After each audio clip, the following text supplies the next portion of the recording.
काही वर्षापूर्वी अनिलचं लग्न झालं होतं वंदना बरोबर. काही वर्ष चांगली गेली आणि नंतर अनिलला संशय लागला की तिचं काहीतरी बाहेर लपडे. त्यानंतर तिचं त्यांनी मागे पाठला केला, तिचा शोध लागला आणि तिला कळून चुकलं त्याच्या लग्नाच्या आधी लपड होतं आणि तिचं मनाविरुद्ध लग्न ठरलेलं आहे. आणि अनिलने तिला समजून सांगितलं की जे झालंय ते विसरून जा आणि माझ्याबरोबर नवीन सुखाचा संसार कर.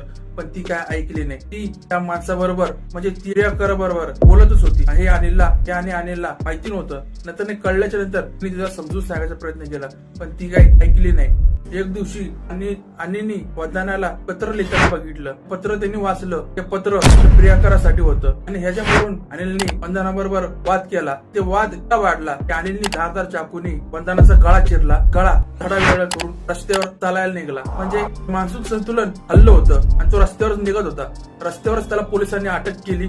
आता तो तुरुंगात आहे. पण तुम्ही या विचार करा, पुरीच्या लपड्यामुळे त्या पोराचं अख्खं आयुष्य जेलमध्ये गेलेले. मला काय वाटतं